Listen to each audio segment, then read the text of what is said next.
Bonjour à toutes et à tous, aujourd'hui on se retrouve pour une nouvelle vidéo et dans cette vidéo je vais vous faire le déballage en direct d'une baguette que je viens d'acheter aujourd'hui dans un magasin. Donc c'est parti. Donc ici on a le carton blanc habituel de Noble Collection avec le fragile, la référence. Sur les côtés on a noblecollection.com, voilà des deux côtés.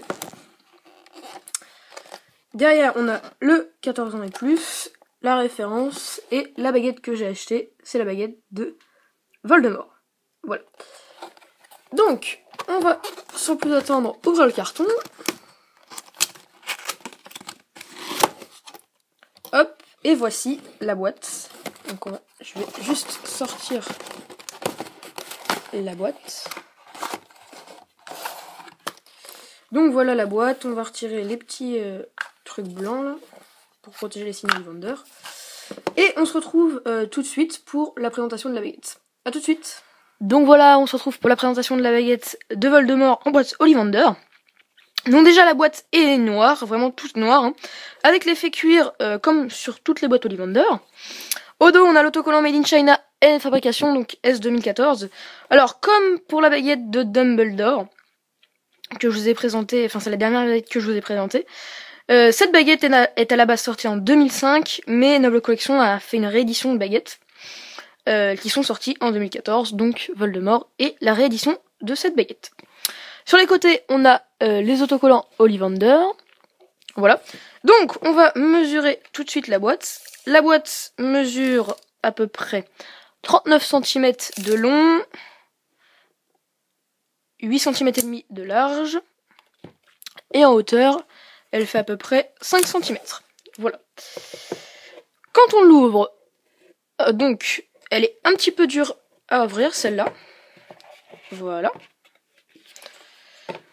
On a le petit certificat d'authenticité Noble Collection, donc, qui est aussi daté de 2014. Petite particularité sur cette boîte, d'habitude on a un ruban rouge, sauf que là, le ruban est noir. Voilà. Ensuite, les deux rubans ici, ils sont noirs, hein, sans aucun reflet. Tout est noir dans cette baguette. Voilà, noir. Et voilà la baguette de Voldemort. Donc, dans son écrin noir également. Et on peut voir que comparé à certaines baguettes, je sais pas si vous allez bien voir, mais là, il y a vraiment une forme dans l'écrin. Pour vraiment, parce que là, on peut voir que la baguette de Voldemort a une forme assez particulière pour vraiment que la baguette s'entre bien dans le velours. Donc voilà. On se retrouve tout de suite pour la présentation de la baguette. A tout de suite. Donc voilà, on se retrouve pour la présentation de la baguette de Voldemort. Donc j'ai un petit peu zoomé pour vraiment vous montrer tous les détails de cette baguette qui sont vraiment impressionnants. Juste avant, on va la mesurer. Elle mesure environ 37 cm de long.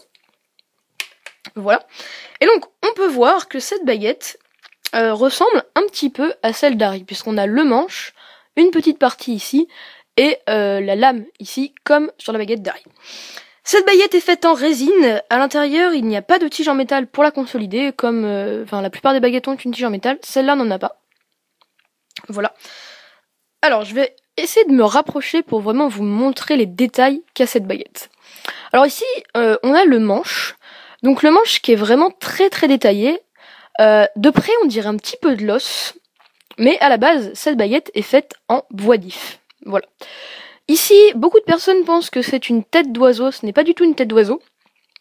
C'est tout simplement le crochet du diable ou le doigt du diable, je sais plus exactement.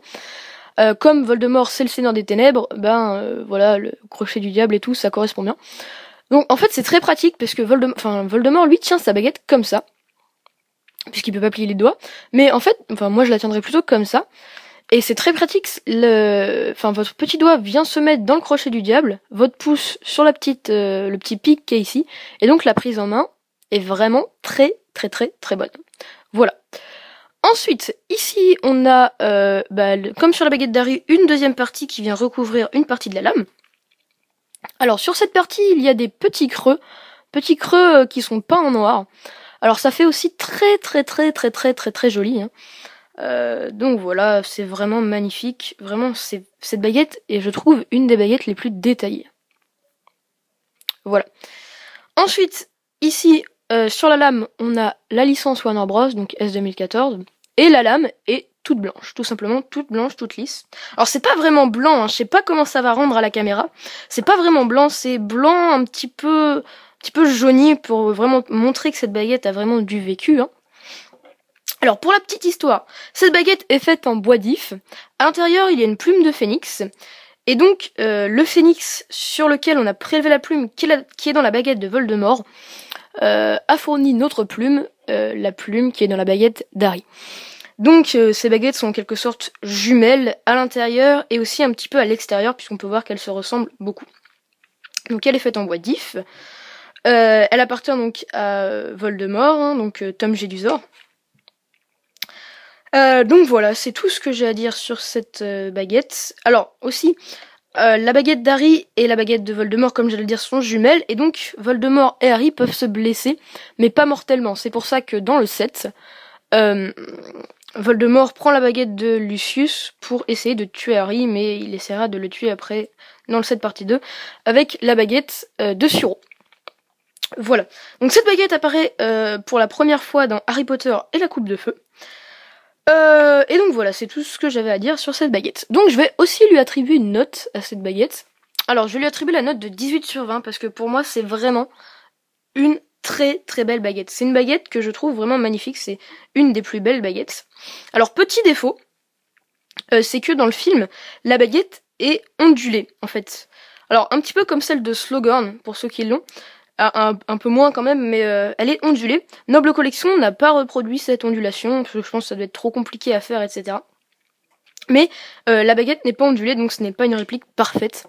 Mais elle est quand même magnifique, donc c'est pour ça que je vais lui attribuer la note de 18 sur 20. Voilà, c'est la fin de la vidéo, j'espère que la vidéo vous a plu, et sur ce, je vous dis à la prochaine pour une nouvelle vidéo. Tu peux aussi aller voir la vidéo de la baguette d'Harry Potter en boîte Ollivander en cliquant sur la photo.